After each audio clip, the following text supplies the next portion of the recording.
Whoa, there we are. Here we are. Yeah, what's going on, everybody? We are separate, but we are here together through the Separate but magic of equal. yeah. Uh, we're just showing off our new and improved studio here. Um, just one of the many changes we are in the middle of making. Yeah. What could possibly go wrong? Yeah, like fucking up where the mics are related to and things like that. Yeah. I keep telling our producer to label those. That came up several times yesterday. Like we should label this. We never. Once they're already plugged in, until we get them sorted out again, Yeah. I can't label them. You can throw a piece of masking tape on them. I know, but I should have done that before we unplugged them. Yeah.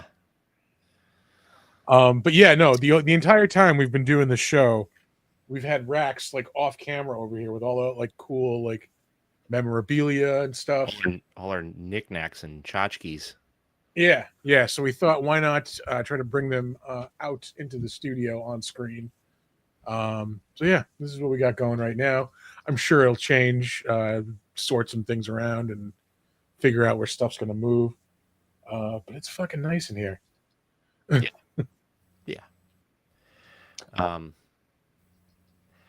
How about that goddamn Frankenstein? Yeah, I was gonna say, speaking of nice, how fucking awesome! Two weeks in a row we're doing Frankenstein movies. So yeah, unintentional theme. But yeah, no, I didn't even realize this was playing around here. Because I usually go to see movies at Regal. Yeah, and then just like there was nothing playing this weekend that I hadn't seen already. So I was just like, just for shits and giggles, like maybe something different is playing, like at the theater in Schenectady. I'm like, fucking Frankenstein, like holy shit, like yeah, turned my whole fucking day around. I'm like, I had nothing planned all day. I'm like, I'm just gonna sit here, like probably gonna get bored. I'm like, nope, we're going to see fucking Frankenstein tonight. And man, am I glad I did. Yeah, I am too. I am not glad that I had to wind up seeing it at the Madison Theater, though. Name calling them out, I like it. I will. They're going straight on blast, dude. Like it's okay. It's that bad. It's that bad. All right. Before we even get into the movie, here's what happened when I go to see this movie. Buy tickets for the 2:50 p.m. showing, right? Get there like 2:40 something, just a little ahead of time, enough to buy popcorn, whatever. Doors are locked. I'm like, okay, did Fandango fuck up and like they sold me tickets to a theater that's not even open today? No. The theater opens at noon. So it should have been open for almost 3 hours by the time I get there. Yeah. There's other people waiting. We're like knocking on the door. We're calling. Nobody's answering. And I'm like banging on the window at like the old, what would have been like the old ticket booth. And at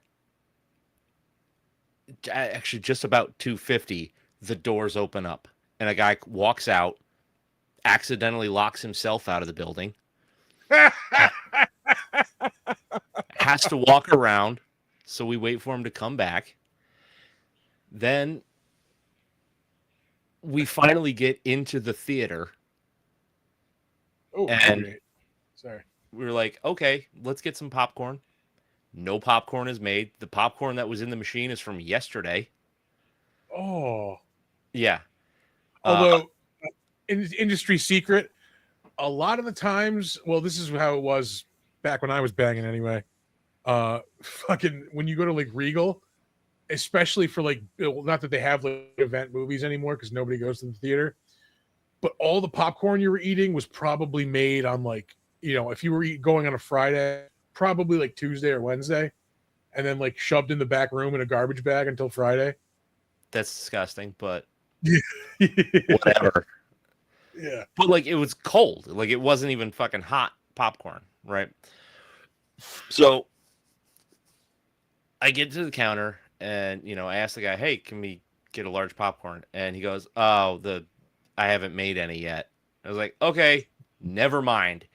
Here's my QR code for my tickets that I bought." And he looks at my phone for God's honest, like 15 seconds. And he goes, okay, just go to the theater then. You could have shown him anything. Anything. Yeah. Now I like the Madison. So we get in, we find our seats. The door is sticking, like the door into the theater sticks. So there's always like some weird little glare. If somebody doesn't make sure that they close it behind themselves. Yeah. Okay, whatever. We can deal with this. It's fine. At least we're sitting down. We're watching the movie. It's about to start, right? They show a trailer. Let me see if I can find when this movie came out. This is amazing. Yeah.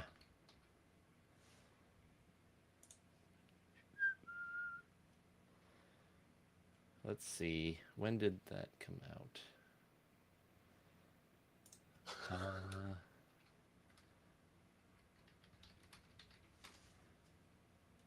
March of last year.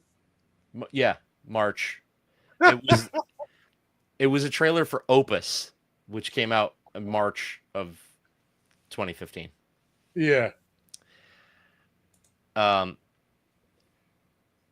first, like, I don't know, 10 seconds of the trailer had no sound. And then they showed a trailer for something else. I can't remember. And then the movie starts. And while the movie is starting, the douchiest person I have ever encountered at the theater walks into the theater. Phone, flashlight on full blast, just like shining away. Where's my seats? Basically. And talking full blast. Like, not like whispers, like, oh, like, keep it down because the movie's playing. Like, just full on, whole chested conversation with this person. Oh, I'm going to go get snacks. You want any snacks? Hey, yeah, like, let's find our seats and then just, like, then we'll go. Like, is this your first time at the fucking theater, dog? Like, ridiculous. And then the aspect ratio of the screen did not match the movie. Oh yeah. The bottom, so you know how there's a bunch of subtitles for all the foreign language parts? Those are Yes, all you didn't see those. Yeah. I saw like the tops of letters, and I had to figure it out. Oh, TJ, you're not even close to the douchiest person any of us have ever met. Trust me. God. I had a completely opposite experience of you. Oh, did you? Yeah, I went. I've never been to the Movie Land Theater in Schenectady, the one on State Street, right next to Proctor's. Oh yeah, like Movie Land or whatever. It's the same theater that's in the Wilton Mall. Okay. It's that company. Couple of gripes, like parking was absolutely shit. You have to park in the parking garage, like across the street and like down the road a little bit. I mean, it's not like it's a huge inconvenience, but still, like, it's Schenectady. Fucking theater seat, possibly the most uncomfortable seat I've ever sat in my life. Yeah. Other than that, like, fantastic. Like, they had, like a different variety of candy, because like I always go to Regal, it's the same shit. Like, yeah, like, you can always like find something like you will eat, but nothing that's like, ooh, I really want that. No, it's peanut M&Ms, man. Like, it's always peanut M&Ms and Swedish Fish. Those are my go-tos. Those are what I want.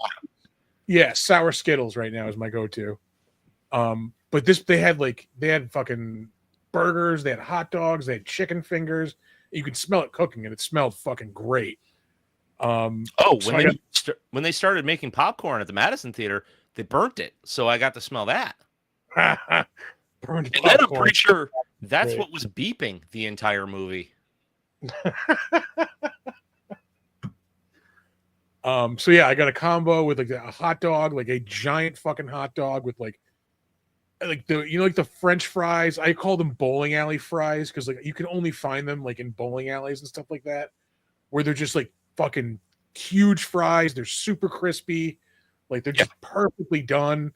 Yep. Had those. Got a box of goobers. Like it was good. They had butter dispensers in the fucking lobby. Like if you wanted extra butter on your popcorn, you can just go over there and like So dump as much butter. So somebody can like Barney Gumble themselves and like in the tap. Just cut his gums up real bad. Grease a trail right to the theater and just slide through like Gumby. But yeah, no, it was fucking great. Like going to a non like massive chain theater. Like but anyway, fucking back to the movie. Yeah, we stopped at Colony Center so I could get her some actual movie theater popcorn. This is sad because I used to live like a block away from the Madison, and that was like my go-to theater. Like every Friday night I was there. Yeah, because I was a loser in my late 20s and 30s going to the movies every week. And yeah, like it was always like cheap. Sometimes it would get kind of crowded, but never like, you're sitting next to somebody. I would just like, if I wanted movie theater popcorn, I could just run to the Madison and get popcorn and like come back home. Yeah. Like wouldn't have to leave my house until like 5 minutes before the movie starts. Like it's still, I think there were maybe 7 or 8 people in the theater. Okay. But yeah, like, so yeah, it wasn't like crowded or anything. It just sucked. And the air conditioning was still on. It's just like 2 degrees in the theater. Dude, I have never been so miserable trying to enjoy myself. And like, and the whole time I'm like, just ignore this shit. Just watch the movie, be in the moment, like, watch this, experience this. And I'm like, I'm fucking annoyed the entire time. Oh, that sucks, dude. Yeah. I was like 100% locked in. Like, I was able to like just like block it all out and really like dive into the movie, but it was fucking terrible. Like Madison Theater, like what the fuck?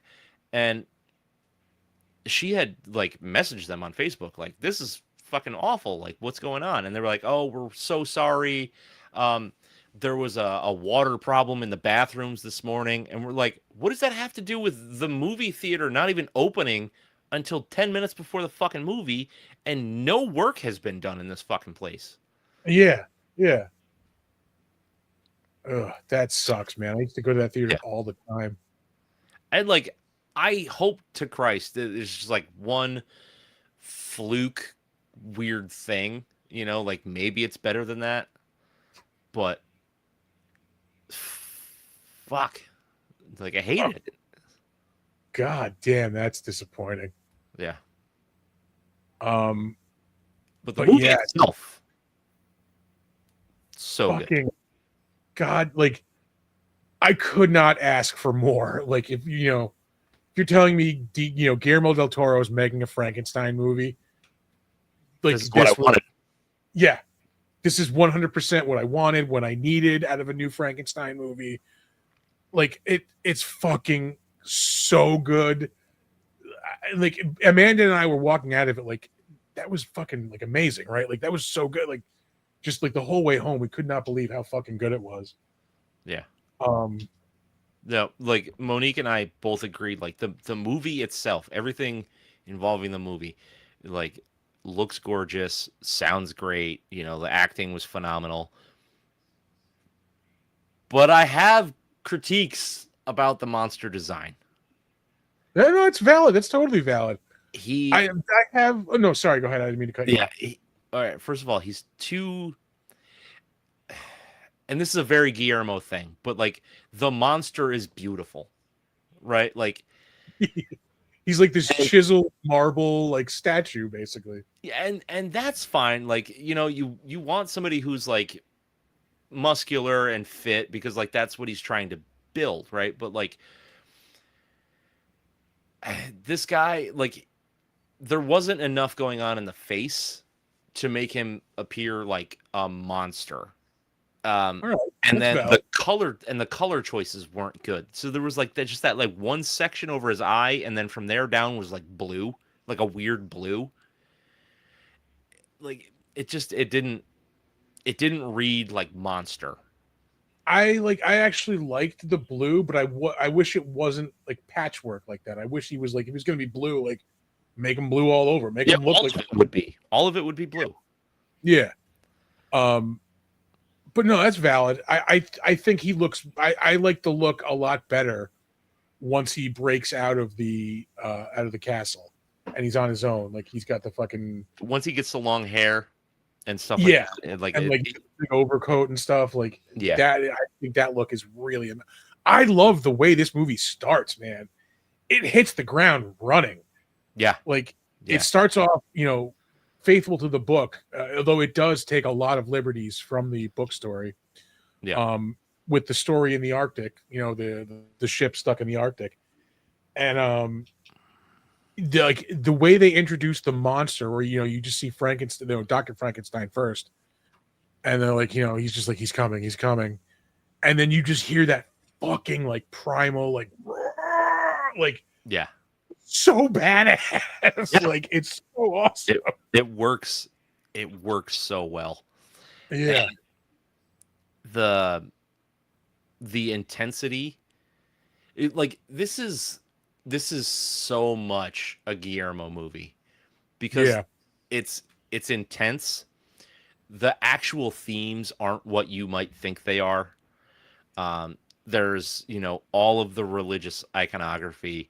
There's like the religious profanity involved in it too. There's yeah, the whimsy, the fantastical elements. Um, there's like heart wrenching emotional shit in it, and then it's also not afraid to be gory where it needs to be. It's not yeah. really, and it's just so well manicured in every little fucking detail. Yeah, I mean, as far as the look of the movie and just the presentation, no complaints, No. perfection. Like you know that Guillermo del Toro is not going to give you an ugly film. He's just not. He doesn't have that in him. He's not going to let something be less than his best effort. Yeah, I absolutely love when they first show you Castle Frankenstein. Like, it's yeah. fucking. It's like this old, like abandoned, like water tower, and it's like 1,000 feet tall with like these, That's so cool. jutting out of it. Yeah, it looks so cool. Yeah, and then the super fun happy slide to escape the castle. Yeah, yeah, that's kind of weird, but Yeah. I guess needs to be there. Yeah, Yeah, I like the changes from the original story. I think they're necessary at this point. yeah, not- probably to keep from rehashing the same shit over and over. Yeah, that's exactly my point. Like, okay, everybody knows the Frankenstein story. Everybody knows that the original Frankenstein and Bride of Frankenstein, are kind of two parts of the whole story. You've got your ones that are more accurate to the book, whatever. Like we've seen 1,000 Frankenstein movies, right? And for the most part, if they're going for that like Mary Shelley's Frankenstein thing, it's the same story over and over and over again. It's a great story. I love it. Thematically it's wonderful. But I'm tired of seeing the same movie. Like we're talking about the original story is what, like 150 years old at this fucking point? Like the original movie is almost 100 years old Actually, the original Frankenstein was what, like 1901, like the Thomas Edison one. Yeah. But I have no- the Karloff, or yeah, Boris Karloff Frankenstein was what, 1931. 31. Actually, I forgot I have it queued up and I never started playing it. Yeah. Um, Oh, TJ, you might be right. Might be 1910, but like that's yeah. There's really no difference. 10 years, whatever. We're talking about a property that's over 100 years old, that's been retold the same way countless times. So Yeah. the fact that he's brave enough to change it in ways that are meaningful and creative enough to like do it in a way that makes sense for his story that he's trying to tell, and not have it feel cheap, and not have it feel like he's disrespecting the original source material. Like, that's a big ask, and I think he pulls it off. Like the way he changed the story, where Elizabeth doesn't become like the bride of Frankenstein, quote unquote, but he nods to it, in her wedding dress fashion, where it's like the sleeves are all tied off like the bandages in the original movie. Yeah. The fact that, I mean, he completely changed that character. Yeah, I mean, not only like the same thing with William too. I mean, to have William be older and have him be, engaged to Elizabeth as opposed to her being like Victor's fiance. Right. Like at first I was like, well, like that's weird. It makes Victor look more like an asshole, but actually that makes way more sense then. Yeah. If he's like creeping up on his brother's fiance, like he's just that much more of a despicable person, even though he is like this kind of like happy-go-lucky, like, oh, like seems like a fucking decent dude, but at the same time, no, he's like morally reprehensible. I And was it's I was having this conversation with Monique, and it was a fascinating character arc, because originally, like the way the story starts with him, you're rooting for him, you like him, like you are wrapped up in his excitement, like you're completely captivated by the fact that he is so passionate about what he's doing. And then you see him become more and more despicable as the movie goes on, and you're almost fighting with yourself, like 75% of the way through the movie. You're like, do I love this character or do I hate him? And then eventually me at least, you grow to hate him, yeah, because for sure. he's so single-minded and focused on what it is that he's doing, that he doesn't care about anybody else. Like, and nobody's input matters, nobody's feelings matter. He basically All has of a it. child. He has a child that he abandons. Like, he puts in Yeah. the most minimal effort to get like a fantastic result out, and he can't do it. So he's so completely dissatisfied that he just abandons it. Yeah, like it's exactly. I kind of lost my train of thought there, but yeah, fucking that's what I was going to say. He just paid attention to the thing he was doing, instead of just like, well, didn't come out perfect, fuck it, like I'm just going to abandon it, like, and never care about it. No, dude, just take care of it. Like, all of this death could have been avoided had you just done that. Yeah. And Well, yeah, that's you the realize thing is he can't love anything that isn't him at this point, because Yeah. like that is broken in him. Yeah. I absolutely love the conversation with him and the creature at the end, where like he's just like, I should have done that. I'm sorry. And he was like, I owed that to you, basically. And he forgive, the monster. Well, I don't want to call him the monster, the creature, like forgives him, basically. Victor's choice.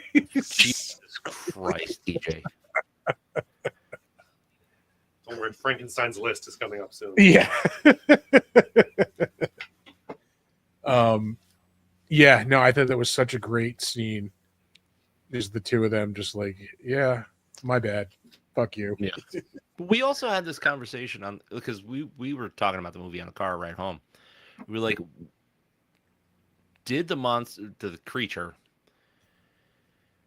accept his apology and forgive him for real, or was he better than Victor and gave him peace while he was about to die?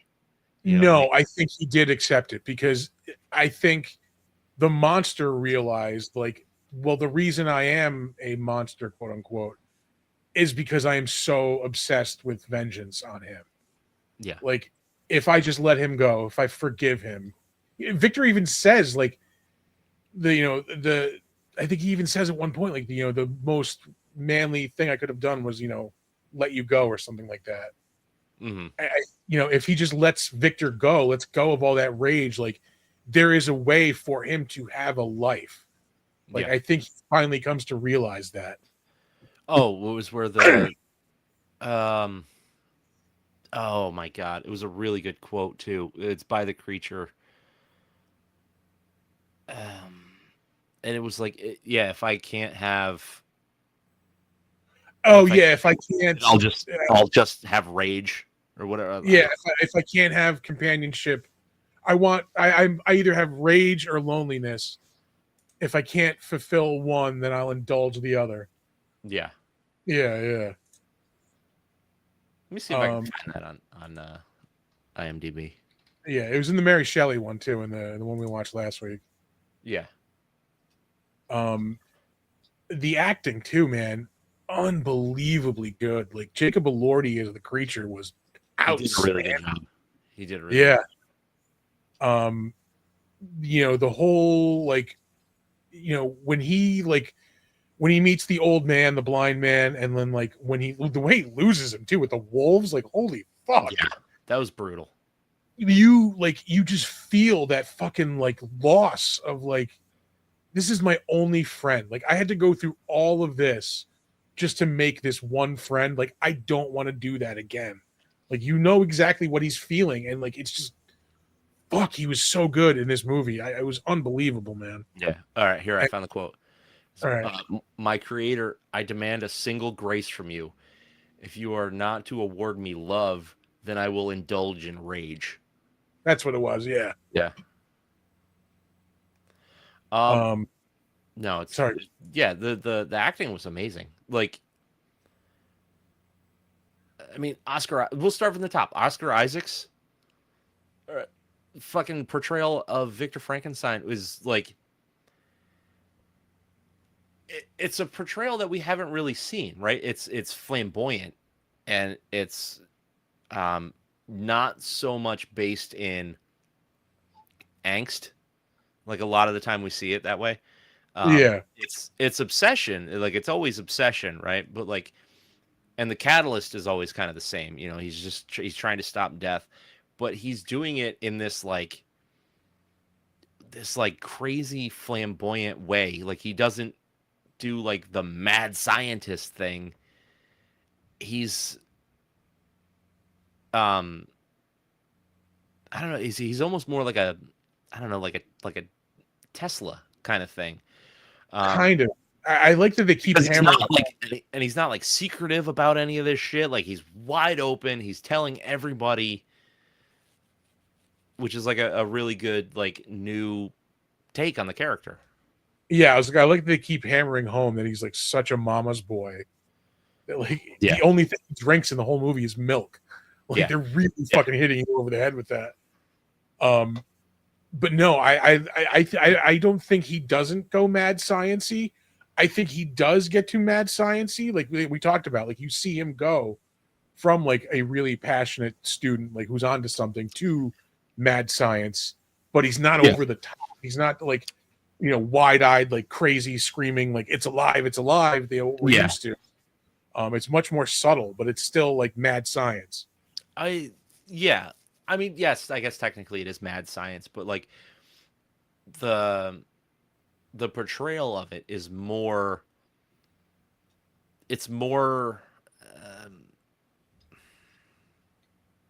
it's more obsession than it is like I've completely lost it, and now I'm just doing crazy shit.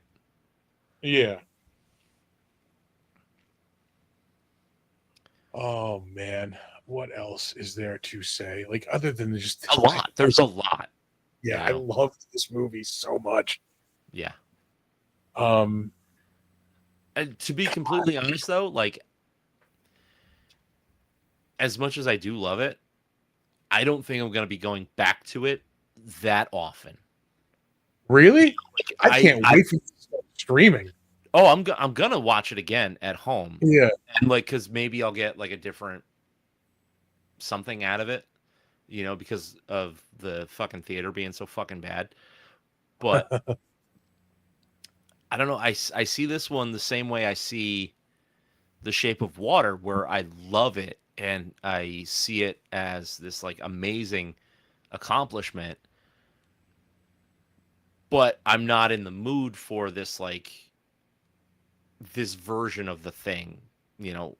more often than I'm in the mood for, something a little more like the horror of Dracula or the horror of Frankenstein, something like that. Yeah, no, I'm gonna watch it again, but I will have this on as like a background movie, like while I'm working. Yeah. Like 100%. Just I mean, the scenery is so gorgeous, and like every fucking scene is just so beautifully shot. Like you Yeah. can just have it on in the background with no sound and just enjoy it anyway, you know? It's absolutely like dripping with mood. Yeah. Uh, I love the funeral scenes. Even the Yes. open, even the opening where you see not the opening, but like the first scene where you see Victor's mother and she's in that red like Yeah, like the silky face thing. casket. Yeah. And it's no. Like when she's still alive, she's Oh, wearing like okay. the veil, and it's just like it's blowing in the wind. Like it's huge. It's like all the motion in it. It's Mm. ridiculous. And then yeah, at the funeral, the shapes of those caskets with the face plates on them, and then you see in the back these women who are like all in white, but like you can't see their faces. Like it's super disturbing. Yeah. Like that's the stuff that Guillermo does so good. It's like taking something that you are really really familiar with, like a funeral. Like everybody's been to a funeral. Uh, Most everybody's been to one anyway. And taking what is like a fairly ordinary thing and making it just feel weird. Like it, and not in a way that's like overt. Like Yeah. it's just like he changes the way people are dressed. He changes the way a casket looks. He changes the way, like the point of view of the camera is, just like what it's focusing on. He's just a fucking genius. Yeah. Yeah, for sure. I think this, like artistically, visually, is a much better companion piece to Bram Stoker's Dracula than the Mary Shelley's, Frankenstein version that we watched last week was. Oh yeah. Yeah. Yeah. Uh, Um, yeah, I'd probably have to agree with that because it takes the more artistic approach where, like Bram Stoker's Dracula was a more artistic movie. yeah. It was a more intense movie, and this movie has that like same intensity to it too. Yeah. Whereas like, Mary Shelley's Frankenstein was like you could It's a tune drama. out. It's a Yeah. drama. Like it's apples and oranges. Like you're telling the same story, but you're telling it in two completely different ways. And they're both valid.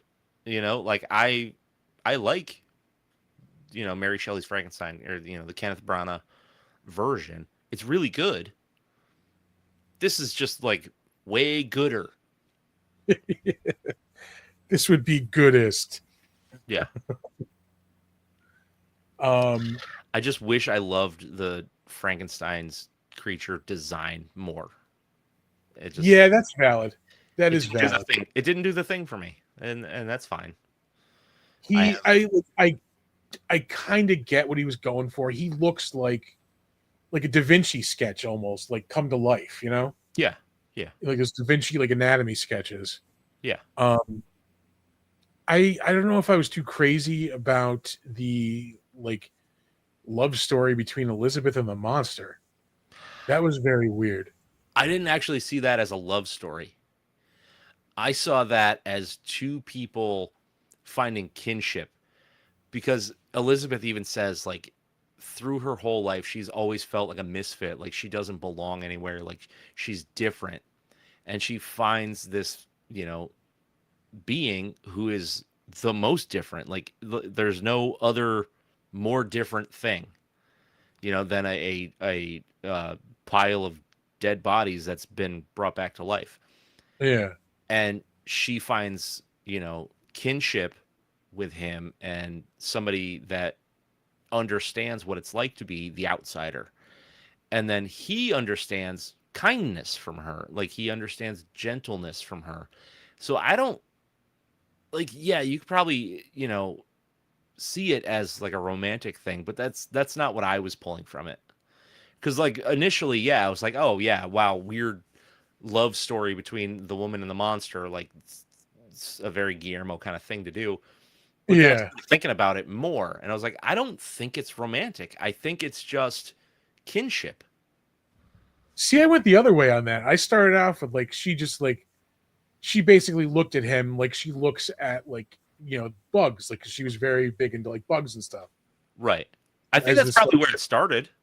yeah, and then like by the end of the movie, like when she's dying, I'm like, was she trying to fuck this monster? Like, like Yeah. I don't know. Yeah. This one is gonna have the monster fuckers out for sure. Oh yeah. Yeah, big time. There's that sound bite right there. Yeah. There's a middle-aged housewife somewhere warming up a bath right now, thinking of Oscar Isaac and Jacob Elordi. Listen, Jacob Elordi's had enough bath scenes, if you know what I mean. Arthur, We've watched that one, yeah. I don't know. Oh, it's the bathtub one. Oh, bathtub one. Oh, Have you never seen somebody drink cum out of a bathtub before? Like what? That's the one. oh, He was the bathtub plumber. Yeah. he was in Saltburn. He was the guy that jerked off in the bathtub. I don't know if I saw something. Yeah, you don't need to. You're not You missing just- much. Yeah, the most interesting part of the movie. Yeah. Well, the second most interesting part of the movie, because the guy drinks it, would probably be the first one. Yeah. And then he fucks his grave. That one too. Yeah, that's very weird. Yeah. Anywho. On a movie. Yeah. Oh,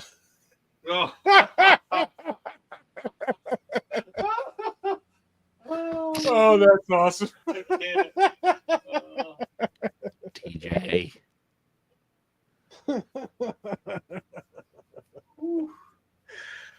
Anyway.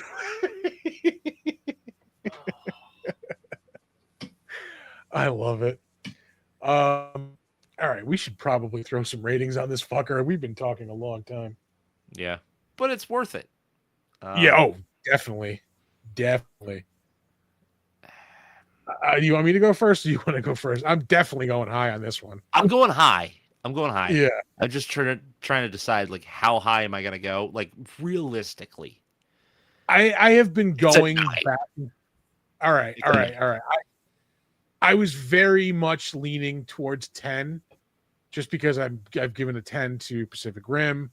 Pretty sure we gave a 10 to the Shape Fish of Water. Fuckers movie.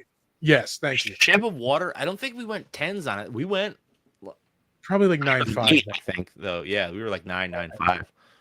I'm gonna go 9.5 on this because, like I said, like there was some things I didn't like when they, with the changes in the story, but Yeah. otherwise, like, fucking chef's kiss, man. This was awesome. Like, just to put it in its simplest, most basic terms, Yeah. I fucking loved it. Yeah. Tasteful use of CG, like just used it where he needed it.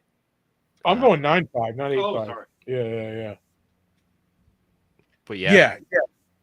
The CG, like, wasn't over the top. Like, just like, again, the scenes, like, with the monster just going nuts, like almost pushing this entire ship over on its side. Like, Yeah. Oh, it's so cool. I loved it. His like sliding power scale is kind of fucking weird though. Like, yeah.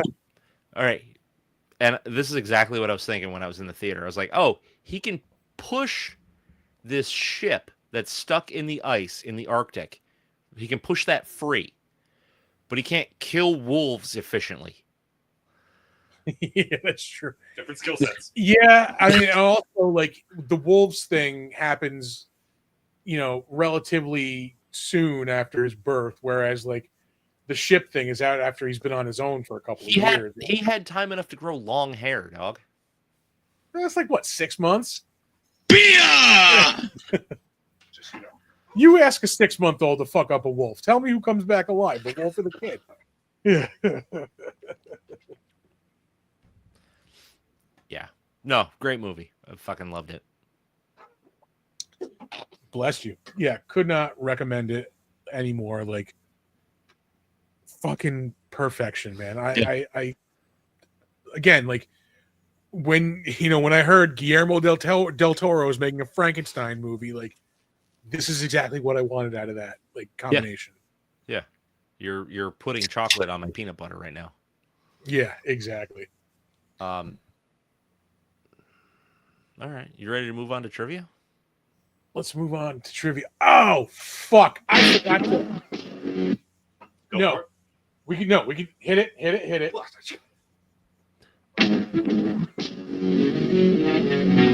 Not to bother you with trivia.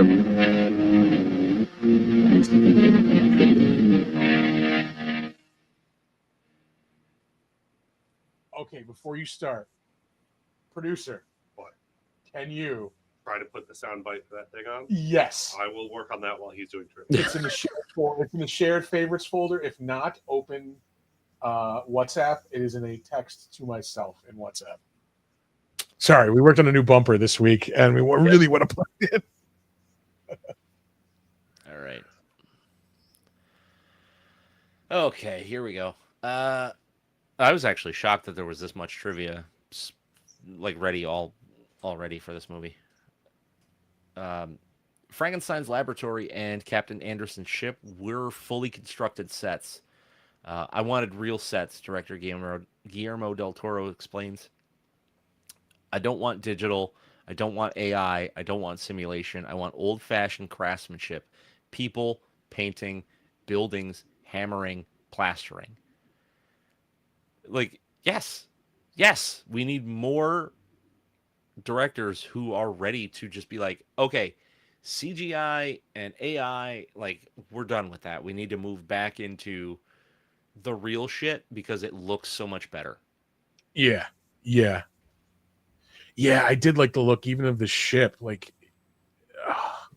that was another thing I liked, that the captain basically was on the same voyage as the audience, in that, like, they start off with, being afraid of this monster and then realizing, like, oh, no, wait, this dude fucking kind of deserves what happened to him. And, like, this monster's actually okay. Yeah. I love that they broke it up into two parts as well.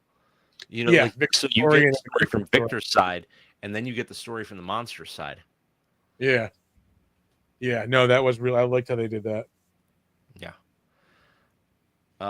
For his role as the monster, Jacob Elordi studied Japanese Buto dance, a form that involves undignified poses and dark themes, and Mongolian throat singing to capture the monster's mannerisms. Great. Fucking, like, undignified poses, like going brown-eyed in the camera. No, like where, like, he would do like the weird like wrist thing and like move the one finger up, and yeah, he would have like a weird, tilt to his body language, all that kind of stuff. You mentioned the finger thing. I kind of liked the Wolverine, like, healing factor that they gave him, because that one scene where they're like fucking up in the Arctic, like, he puts his hands down on the ice and, like, what, his hand is like all gone except for the bones. Yeah, and you see the bones in his fingers. Yeah, like clicking on the ice. Like, holy shit, that's cool. Yeah. Well, that threw me off. Like before I realized they gave him like really, really fast healing or whatever, because you saw that hand with the exposed bone, and then you see his hand come back out of the ice after he's like drifted a little while. Yeah. And they're both healed. They're like, oh man, is that like a continuity error? Because like I remember seeing the bones, and I'm like, that was sick. And then come to realize like, no, he's just like always regenerating. Yeah. Let's see here. Playing Frankenstein's creation was the most demanding role of Jacob Elordi's career. I imagine it was much more intense than the kissing booth. He spent up to 10 hours in the makeup chair for extensive makeup application. To make his early call time, he'd sometimes have to arrive at the makeup trailer at 10 p.m. and stay up all night. Director Guillermo Del Toro says he came to believe that Elordi was superhuman. Never once did he come to me and complain, Del Toro marvels. Never once did he come to me and say, I'm tired, I'm hungry, can I go? And he put in 20-hour days. Jesus. Hey, man. Guillermo asked you to do something, you fucking do it. Do it. Like, Yeah. because you're going to get this kind of result. Yeah. Like, what was the last time he let you down? Like, Nightmare Alley was kind of a letdown, but it really wasn't bad. It just wasn't what I wanted. Like, Yeah, I wasn't. It was still a good movie. It just didn't like scratch like the the weirdness like itch that he normally scratches for you. Whoa. Yeah. Swoop, whoa, whoa, whoa. I need an adult. Oh god. Yeah. Where's the there? Ah. Whole pile. Oh man. Whole pile. It's okay. It's okay. Well, that's podcasting. That's podcasting, folks. Oh. It wasn't so much the spill, it was the explosion. That's what did most of the most damage. Clean up, aisle Chris. Now we have a reason to wash this tablecloth. We have a reason. No, I mean we've had one, yeah. With the countless other beers you've spilled on it. Hold on, there's one for this. Correct, but fuck you. That's the one. Yeah.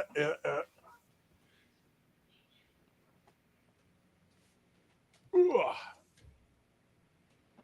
You can keep going. You don't have to watch me clean. Oh, okay. No, I'm enjoying the carnage. Andrew Garfield was originally cast as the monster, but he had to drop out due to scheduling conflicts. He was replaced by Jacob Elordi in the role. The makeup team spent 9 months crafting Garfield's look as the monster, but had only a few weeks to rework it for Elordi in time for filming. I don't know that I would have liked that. Yeah, like no slight to Andrew Garfield. He's actually a pretty good actor, but like Fine actor, but I don't see him in that role. yeah, plus he's also like not as big of a dude as Jacob Elordi. Scrawny. Yeah. So yeah, no, I think he's built like Spider-Man. yeah. So yeah, no, I think it worked out for the best, unfortunately. Yeah. Let's see here. Director Guillermo Del Toro wanted Victor Frankenstein to appear less like a scientist and more like a rock star, citing David Bowie, Mick Jagger, and Prince as influences on Oscar Isaac's performance. All right.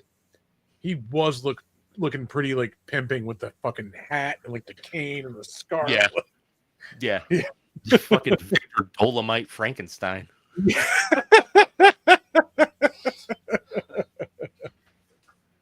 Oh man. That's an old people joke. Yeah. Oh, we all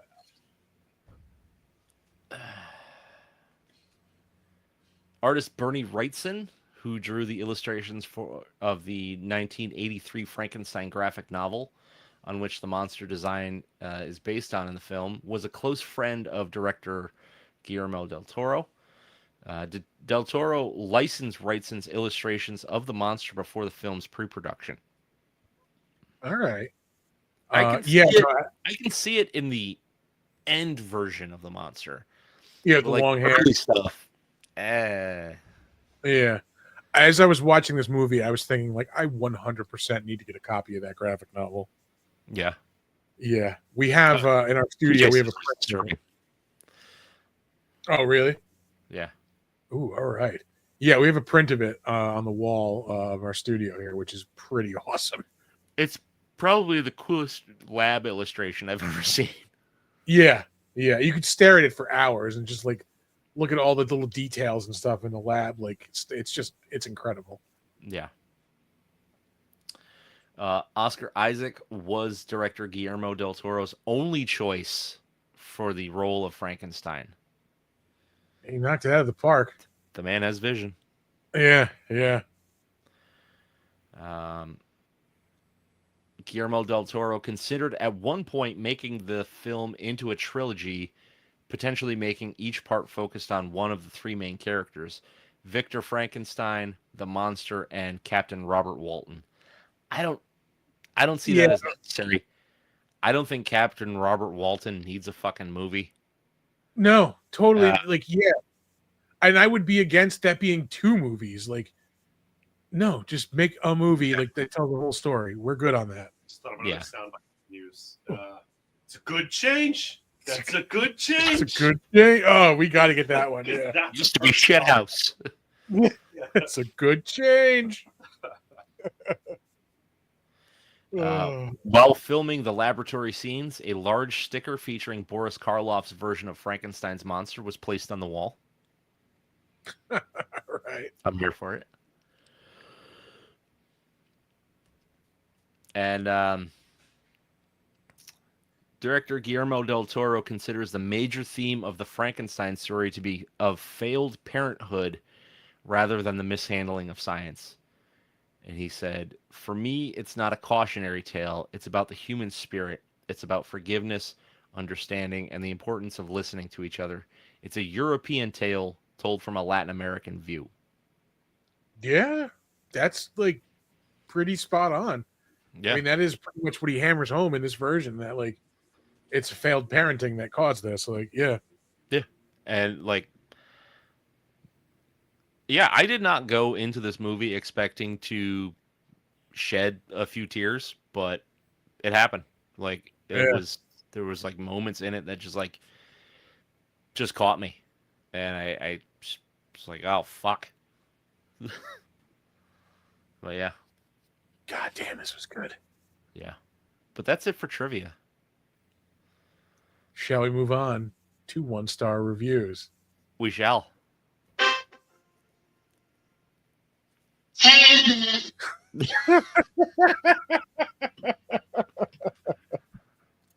Oh, I love it.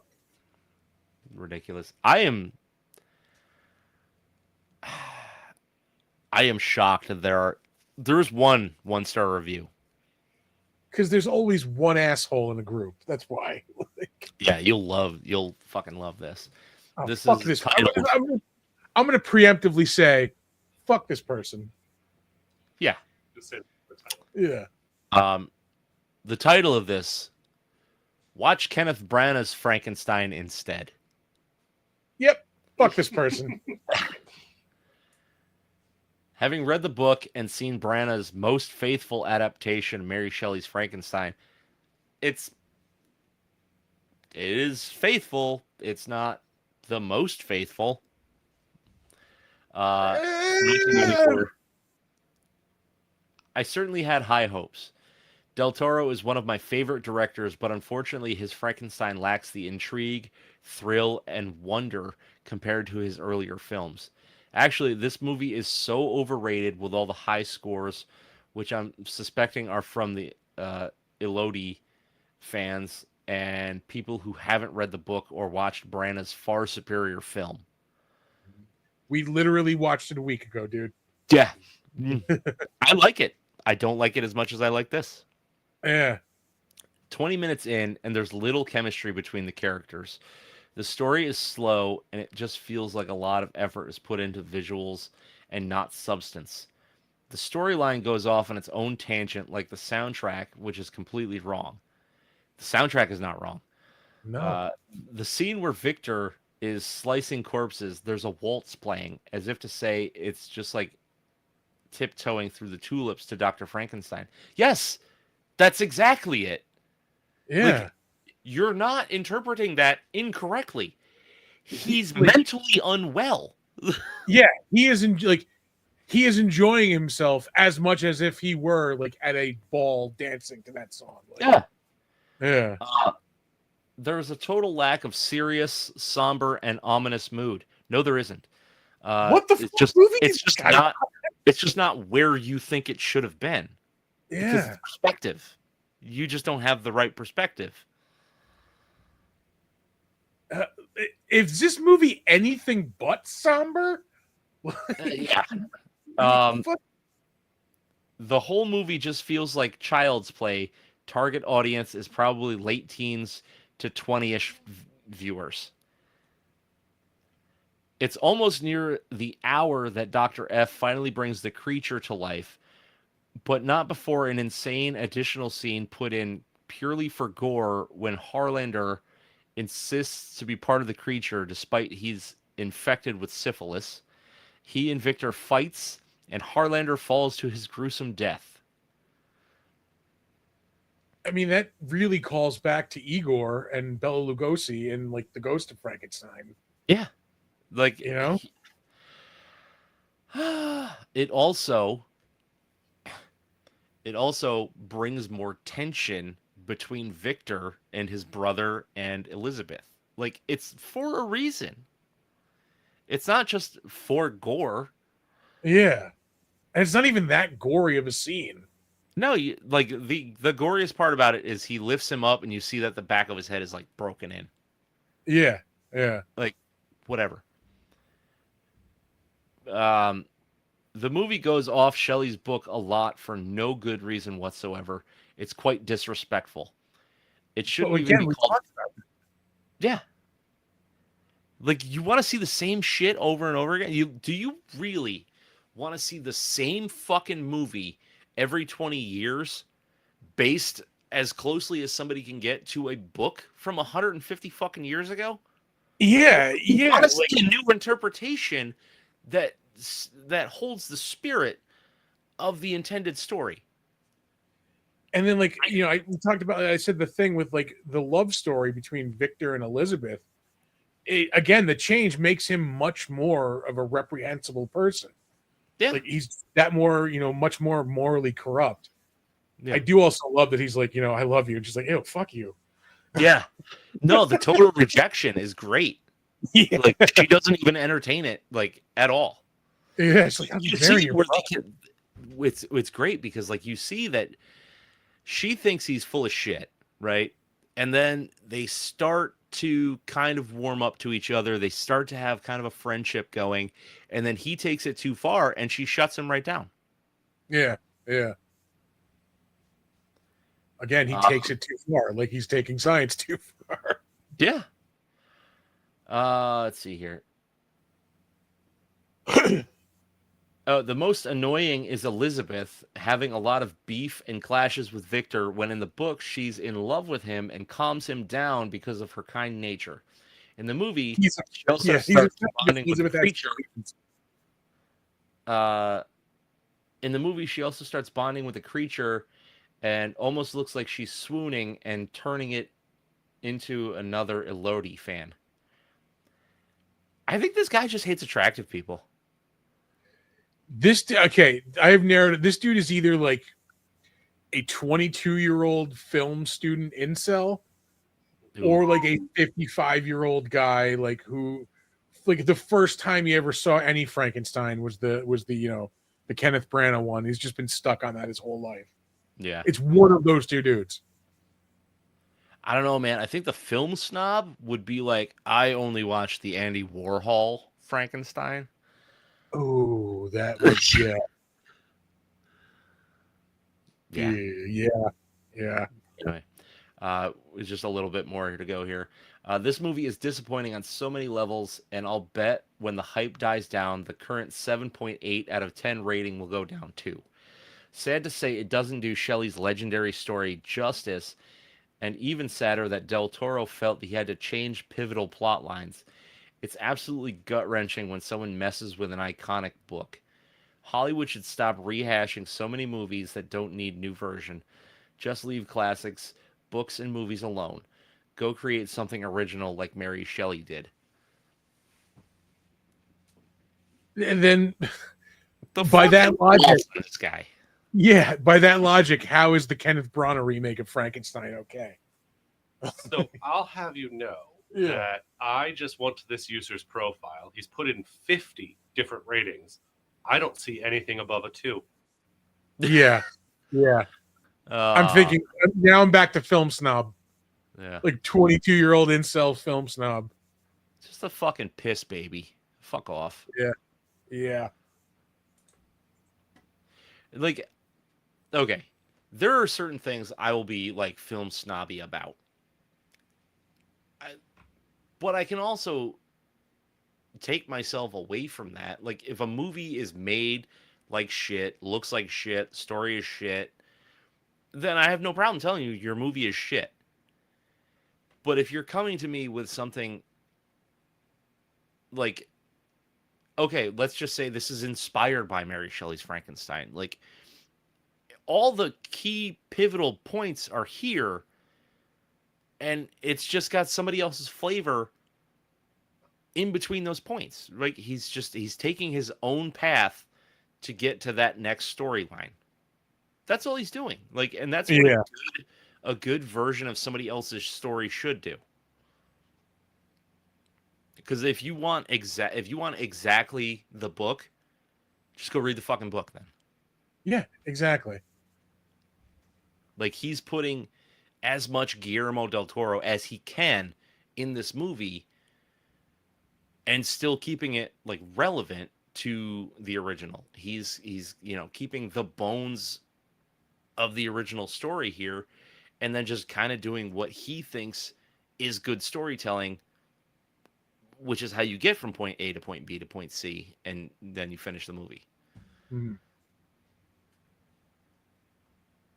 Bitches. Oh, All right, that's yeah. it for 1-star reviews, though. All right.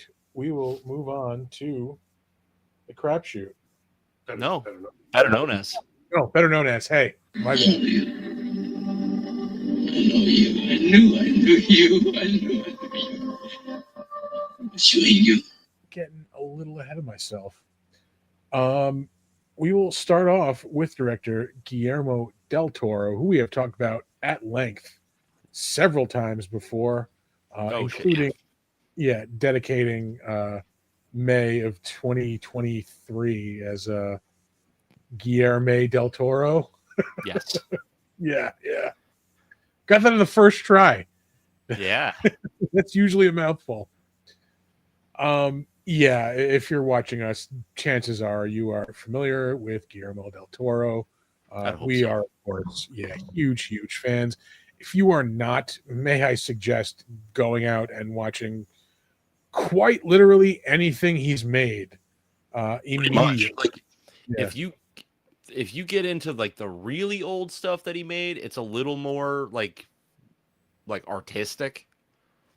But it's still so good. Like, you're not going to Yeah. find a stinker in the bunch.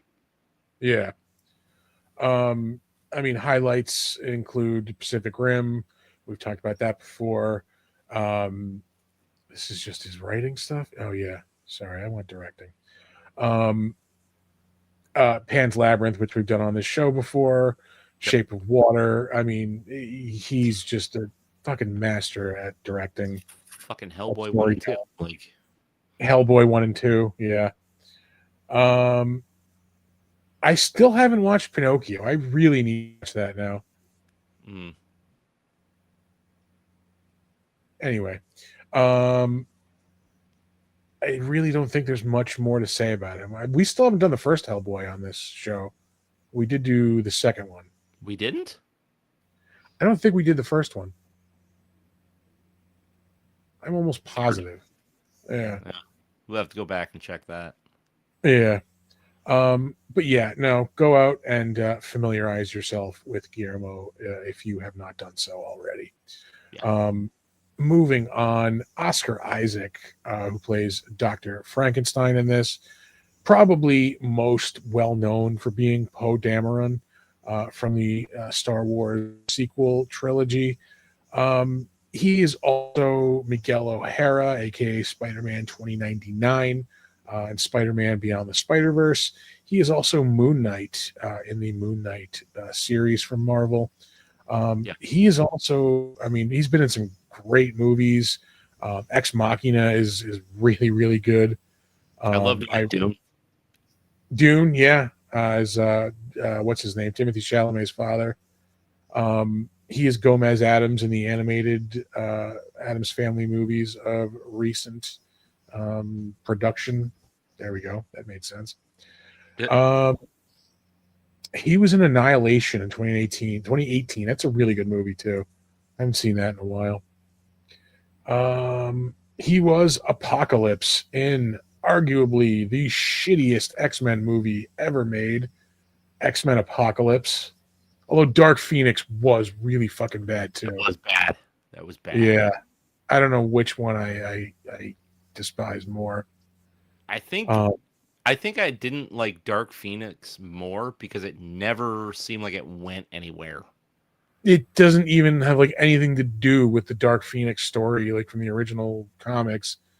Yeah. Like Apocalypse is one of my favorite X-Men villains. Like just looks so cool. Yeah. And like the movie just fucking sucked balls. Other than that, Inside Llewyn Davis, that was 2013. I think that was the movie that kind of blew him up. Yeah, I think we can move on from there. There's really not much of note prior to that. Sucker Punch. Oh, yes, he was in Sucker Punch. That was 2011. Yeah, he was also he was the shitty like what the fuck would he have? Like the not nurse, but like the like an orderly. orderly. Yeah, he was the Yeah. shitty orderly in Sucker Yeah. Punch. What he was doing. Yeah. He was in that super boring Robin Hood movie with fucking Russell Crowe. Oh god. Yeah, 2010. That was not a good movie. That had so much potential too. I didn't hate it. It was just boring. It's just boring. And like Russell Crowe was like just an old fat guy at that point. Like, yeah. Anyway, moving on. Jacob Elordi also knocks it out of the park as the creature in this movie. Probably most well known from being in Euphoria. Aside from that, from being in the Kissing Booth franchise. Yeah, moving on. Saltburn. Don't forget Saltburn. Oh yeah, Saltburn. Yeah, he was in Saltburn. Yeah, he's in a Bon Iver video. He's in a remake of Wuthering Heights coming in a few months with Margot Robbie. Oh, you know what? Now that I'm thinking about him as an actor, like he's fine. I think the most like off-putting thing about the Frankenstein's monster makeup is that he looks like a cross between like, do you remember in Interview with a Vampire when Lestat comes back like after they threw him in the fucking swamp? He comes back and he's playing the fucking piano or whatever. That look of Tom Cruise, but also Prince Nuada from Hellboy 2. Yeah. Totally. He's like a weird combination of the two of those. Yeah. Yeah, I can totally see that. And I think maybe it was so off-putting to me because that's like all I could think about when I was seeing him. It was like, oh, it's fucking Prince Nuada. Yeah. Shit, I'm glad I didn't think about that while I was watching it. It's all I would have thought. Yeah. But Anyway, back to the better known as. Up we have Christoph Waltz, who was also just awesome in this. He's awesome in everything he's in, pretty much. I can't think of. But unfortunately, he's one of those dudes who plays himself in everything. Oh yeah, but he's good at it. You know, he's a character actor. Like, you know what he's gonna do. And, you know, he shows up and it works. I mean, he's Yeah. King Schultz in Django Unchained. I think that's what brought him. I'm sorry, no. Colonel Hans Landa in Inglourious Bastards. That's what brought him to everybody's, mainstream attention. I think so. Yeah. I mean, and he's incredible in both of those roles too. Yeah, because I think he was just in like German shit before that, right? Yeah, pretty much. He was in the most recent season of Only Murders in the Building. He played Blofeld up against Daniel Craig's Bond in No Time to Die and in Spectre. That was the other one. Aside from that, was it a Tarzan movie in 2016? I don't remember that. Horrible Bosses 2. He was the bad guy in the Green Hornet movie from 2011, which was super disappointing. Oh my god, that was Alexander Skarsgård as Tarzan. Was it? Oh, I do remember. Mark Robbie's in that too. No, maybe I no. thought it was Jane in that. Yes, she is. Yeah, Sam Jackson. yeah. No, thank It's you. got all the ingredients for a good movie. How the fuck did this get like any traction? Oh well. Moving on. Yep. Up next, Mia Goth, who like I was never really a big fan of, but I thought she was really good in this movie. She was Elizabeth. She was his Victor's and William's mom also in makeup. Was she? Yeah, yeah. I thought she looked like that. But it looked like a different person who just was similar. Yeah. So they've got some heavy like facial prosthesis on her. No shit. She is going to be in Christopher Nolan's The Odyssey next year. I am hyped for that. She is in the upcoming Star Wars Starfighter movie that's 2027. She is in the Blade movie that will probably never come out. Never? They've been making that movie for at least 5 years. I want to say it's been in production. Yeah, and like right now, it's just like they don't know what the fuck. It's listed as turnaround right now on IMDb. But she is probably I would really like to see that movie, but I don't think they're ever going to get it made. Yeah. She's probably most well known for playing Maxine in the X-Pearl Maxine trilogy.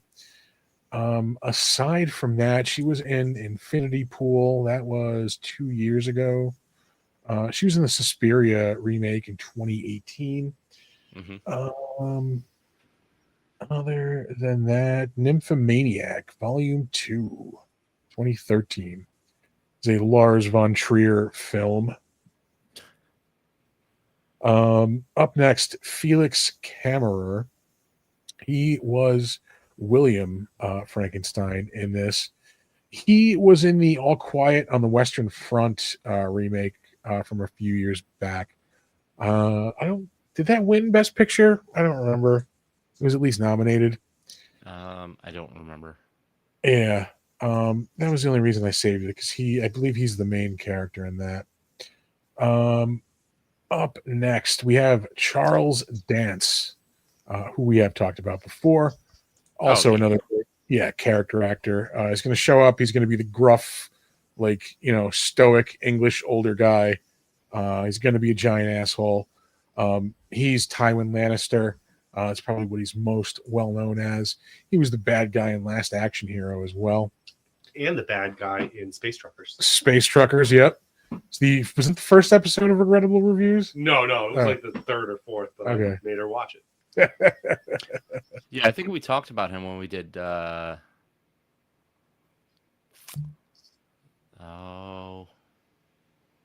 got it. King of the Monsters, 2018. Oh, God's yeah. Yeah, because I saw he was in Alien 3, and I was like, we didn't do Alien 3 yet. No, we haven't done that one. Well, I think we know what we're watching next week. Hey now. Yeah. Yeah, you've definitely seen him, and he's in Dracula Untold. Which, do we want to watch that next week instead? For me, it's Dracula Unseen. Yeah, I I'd haven't rather seen it. I'd rather watch Alien 3. All right, we're Watch gonna. 2015's Victor Frankenstein. I have not seen that. He also plays the same character, his dad. Oh, all right. We could just watch Lisa Frankenstein next week and just make it a 3-week like thing. We've already done that. We did Lisa Frankenstein? Pretty sure. I'm almost positive. Maybe you're right. I think we did. Yeah. Because I think we did it when it was in the theater, right? No. If I'm not mistaken. It had been out for a little while. All right. If you say, I think so. I don't know. Anyway, he is in Your Highness, 2011, with Danny McBride and James Franco, and a Minotaur's penis. We're gonna move on from Charles Dance. Up next, David Bradley, another older character actor who you have seen in something before. He is in, I don't know if he's in all 3 movies of the Cornetto trilogy, but he's definitely in Hot Fuzz and The World's End. He is probably most well known for being Argus Filch in the Harry Potter movies. He's been in a lot of Doctor Who stuff. He fills in as the first Doctor, for, the one from the 60s when they need to bring that character back up for a reason or two. Mm-hmm. Other than that, he was Geppetto in Guillermo Del Toro's Pinocchio. Other notable things. A lot of Doctor Who. He was in 40. He's the old man in The Strain. That's right. Yeah. I just realized that. Holy shit. I think I only wound up watching 2 episodes of that. I watched the whole thing. Yeah. It was he was also Walder Frey in Game of Thrones. The dude who overplayed his hand just because he had control of a strategic bridge or whatever. Yeah. Yeah.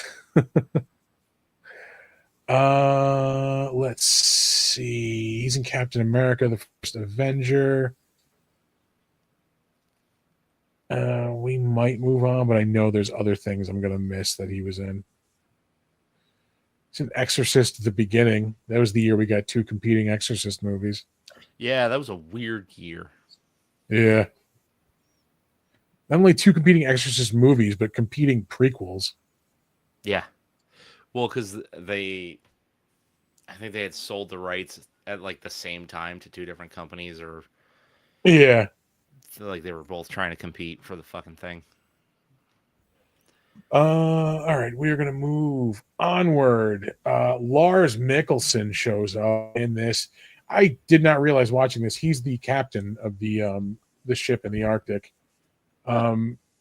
Right now, he is probably most well known as Grand Admiral Thrawn in Ahsoka. I thought he did a pretty good job at that. TV Thrawn is quite different from book Thrawn. Is he? It was just a fucking ruthless fucking just villain in the books. There was a Thrawn trilogy, wasn't there? Yeah. You should read them. I have them. Yeah, same here. I also have them. They are really good. I probably haven't read them in 30 years, but they're good. Other than that, we're probably going to move on from there. He was in House of Cards, Sherlock, and then a lot of German shit, or Dutch, or wherever the fuck he's from. I think he's from Denmark. Yeah, they're the Dutch, right? Yeah. No, they're Or Danish. Danish. The Dutch are from All right. Holland. That's right. Anyway, Christian Mads Convery. Mikkelsen is his brother. Yes. Yeah. Christian Convery is in this movie as young Victor Frankenstein. He was just recently in The Monkey earlier this year. He's also in Cocaine Bear. That was 2023. He's also the kid with the deer antlers in Sweet Tooth. That was a Netflix show that got canceled after 2 seasons. I believe that was based on a Vertigo comic. I think you're right. Yeah. Other than that, he's in Venom in 2018. He plays the younger version of David Haller in the Legion TV series. That was 2017. That is a fucking wild series that I recommend watching. Yeah, yeah. It is very trippy. Yeah? The character in the comics, he's Professor X's son, and like he is also in the show, but yeah, it's not really like referenced much. They like mention it once or twice, but he has like all the same powers and stuff. And he's got these just fucking crazy, like mental and like really warping powers. All right, moving on. Lauren Collins was in this. She was the wife of the family where the creature was hiding out in that house there. She is in, where did it go? It's right up top. 147 episodes of Degrassi: The Next Generation. Jesus Christ. Yeah, Canadian as fuck. That's really the only thing anybody might. Well, she was in an episode of What We Do in the Shadows. She was just in an episode. I haven't watched this yet, but I'm very interested. Devil in Disguise, John Wayne Gacy. I guess it's a mini series. It's on, I believe it's on the Cock right now. Really? And I think it focuses on like John Wayne Gacy's lawyer, if I'm not mistaken. Okay. Let's take a look. That's a new perspective. Or maybe it's just about John Wayne Gacy in general. No. Yeah. I kind of wish it was about somebody, outside of the known characters. Yeah. Okay, moving onward. Sorry, I gotta go back. Yeah, that's all I want to mention there. Ralph Ineson is in this movie. He is one of the 3 professors that is judging Victor in the beginning, the disciplinary tribunal. He was most recently Galactus in Fantastic Four: First Steps.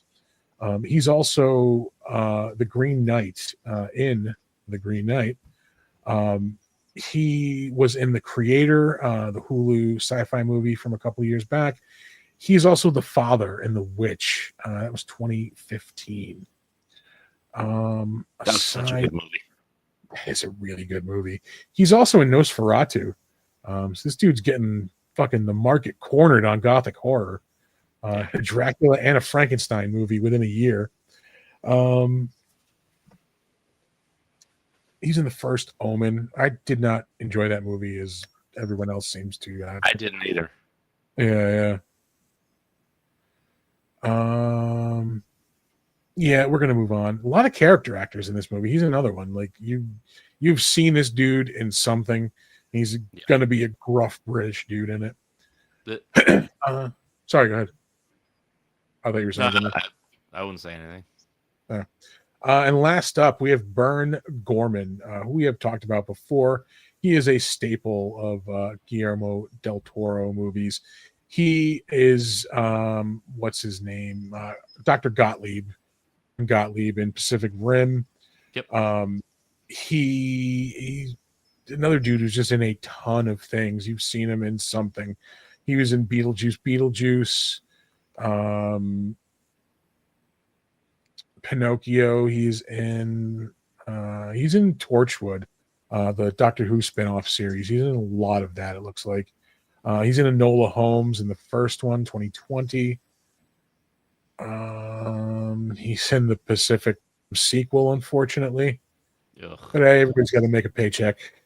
Yep. He is in Crimson Peak, 2015. Carl Tanner in 4 episodes of Game of Thrones. And he's also in The Dark Knight Rises, Striver. Darth Angral and Darth Tormund in Star Wars The Old Republic. And that'll actually wrap it up for us for the Better Known As this week. Oh, you don't want to talk about fucking Johnny English Reborn?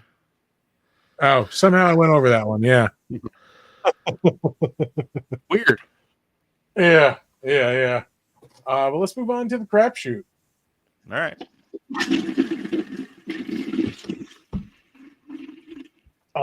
Huge thank you to everybody that came out Friday night to the bride of Big Dumb Monster Mash. I know I can personally say I had a fucking blast. It seemed to be the general consensus. I had a really good time. Yeah. We did a very, well, I wouldn't say very, but we did a drunken disorderly afterwards. It was me, Bridget, and Brooks. We ended up talking about something completely. We ended up talking about documentaries somehow. Yeah. Fine. I love them. Yeah, we talked about like what's the most fucked up documentary I've ever seen. And I was like, well, let me break out this extensive list because fucking I have seen some shit. Mm-hmm. So yeah, we talked about it there. But yeah, no, the party was great. The red velvet, the blood red velvet mead that they made just for the occasion was super Delicious. good. Yeah. Delicious. You could tell who was drinking it because we all had blood red lips all night long. It did stain. Yeah. Like red clown lips for like a day and a half. Art did make a really it good time. top. Yeah.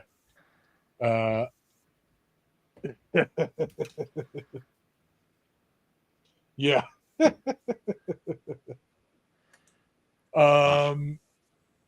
Yeah, no, Alex seemed to be pretty happy too. I talked to him Saturday morning. Yeah. Yeah. Because I mean, like the last thing that we want is to, go and have parties there and it not be beneficial for anybody but us. Yeah, like heavy burden for them. Yeah. Yeah, it definitely did not seem like that because they were making some money that night for sure. Yeah. Yeah, no, I mean, the place is pretty small, but it was packed. With the crowd that was there. Yep.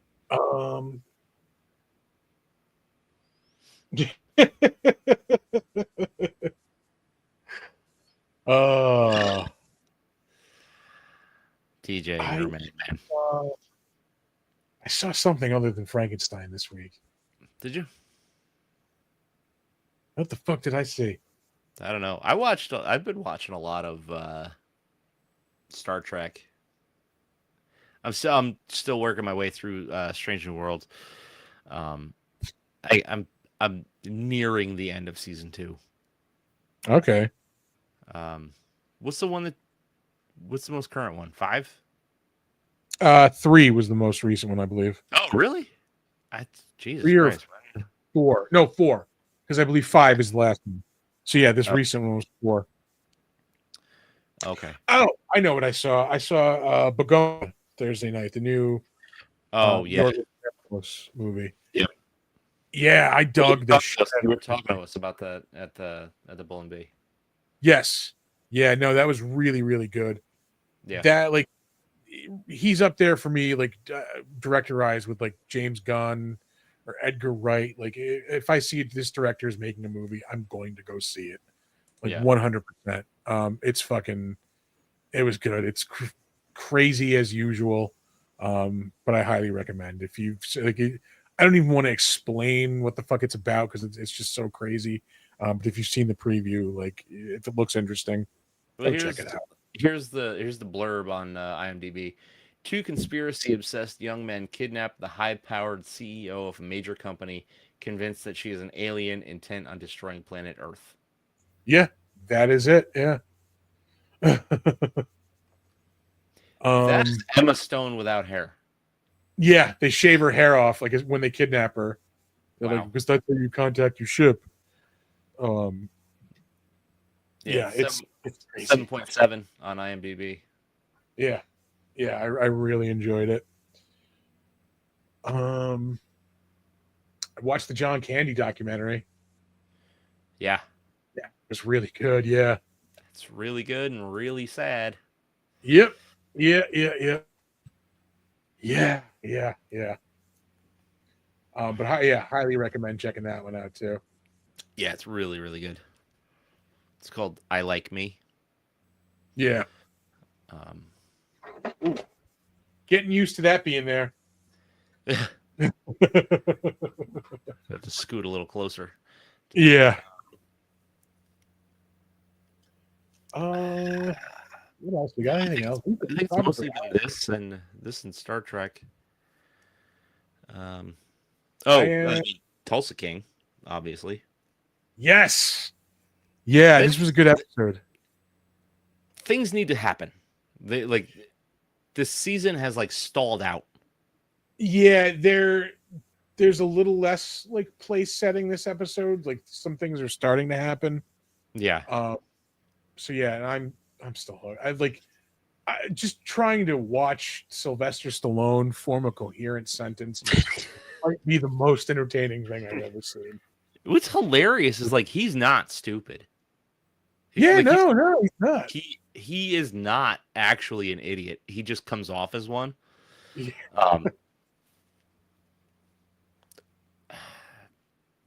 I gotta say, I don't know. It's fucking. I'm still loving the show, and I'm still loving what they're doing. They just need to fucking do it. Speed it up a little bit. Yeah. You're like how many times can Robert Patrick show up and be awesome, and then nothing happens with it? Yeah, they menace. He menaces them, and like you see the whole fact that they had like he shows up, steals their booze, which they then steal back, and then like he tries to steal back again. Like, all right, we get it. Like enough. Just fucking yeah. Yep. I don't know if I mentioned this. I think I was talking to Tom about this. I don't know if they did this just for this season, but my favorite thing in the world now is him wearing the 5-star brooch. Yeah. Every suit because he's the general. So he's got the 5-star general. Yeah, like oh god, it's so dumb, but like yeah. How do you like my pin? Yeah.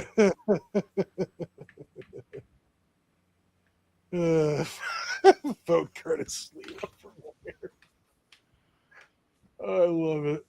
Oh man. All right, that might be a good place to wrap things up because I really don't have much more to talk about. Yeah. No, I went to Drunk Frankenstein's wedding, and that was a blast. Oh, nice. Yeah, it was a really good time. We stayed at the whole thing was at the Winter Clove Inn in Round Top, which is like near Catskill. Okay. Actually, it's right outside of Caro. And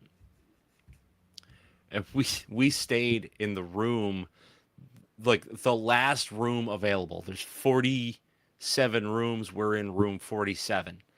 4th floor. Got to walk all the way up. Oh, fuck in that. the corner. Like,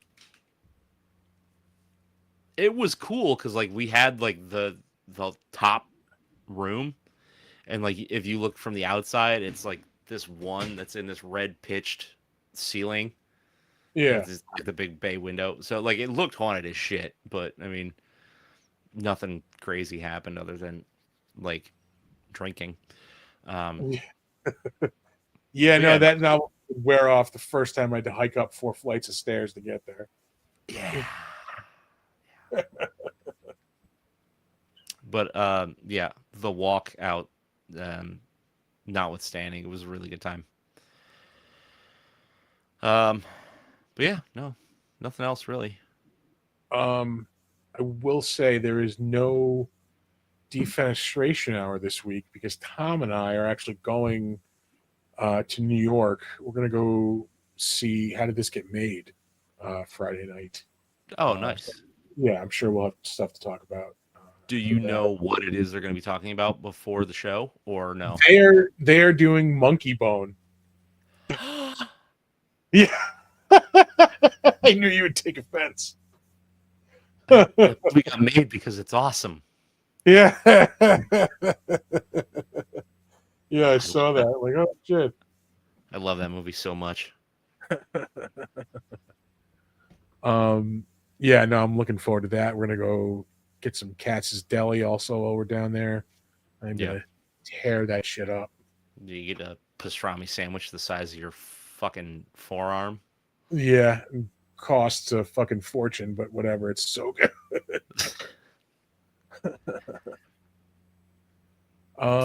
What's next week's Frankenstein movie? Next week's Frankenstein movie is Alien 3. Yes. Which kind of a Frankenstein movie because it doesn't Frankenstein in it. Yeah. Yeah, I mean, it involves a scientific creation getting out of control. Yeah. You know. Yeah, that counts. Yeah, judges are going to allow it. Yeah. I don't know if it's really a scientific creation, but whatever. Hey, look. It's the one in the dog, man. That's true. Yeah. Fully RFK. Oh. Anyway. Mm-hmm. Yeah, that'll do it. What did we say? Oh, yeah. I'm like, what did we say we're watching next week? The movie we've been talking about for the past 30 seconds. Yeah. Yeah. That's the one. Oh, boy. You ready for some socials? Yes. Let us do socials. All right. Our website is www.bigdumbmonsters.com. You want to email us? You can. If you are interested in suggesting movies, suggesting beer, suggesting bits for the show, ways we can improve. You want to work with us? You want to work for us? You want to have us read an ad for you? All of these things are available. We can host trivias. We can host panels. All these things. BigDumbMonsters@gmail.com is where you can do that. You can find us on Slasher, the all horror social network. We are Big Dumb Monsters podcast on there. And sometimes, not very often, but every now and then, you can find us signed into our Steam account as Big Dumb Monsters. You can check us out on Instagram and Threads at big_dumb_monsters. You should check out this show when it streams live every Monday night at 7:45. We are on both Twitch and YouTube at Big Dumb Monsters on both of those. You should go check out our merch store. That is at tpublic.com. You can search for the Big Dumb Monsters store there. You can check us out on Facebook. Guess what? We're at Big Dumb Monsters on there also. Yeah. Funny enough how that happens. Weird. And that's it. That's all we got for right now. Yeah, we might have more stuff coming before the end of the year. Event-wise, we'll let you know if so. Oh, that's right. We got one more promo to read off. You need to get your ass. Wait, it's going to be down at the bottom. There it is. Yeah. Over to thebullandbee.com. Use code MonsterMeat for $5 off your online order.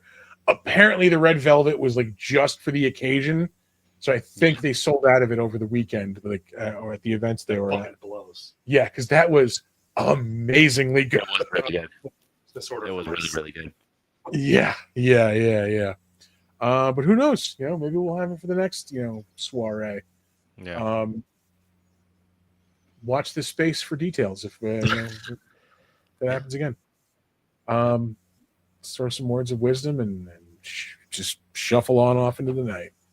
I think that's what we're going to do. All right. Don't let ghoulies eat your ass. And never sleep in a deathbed. Bye.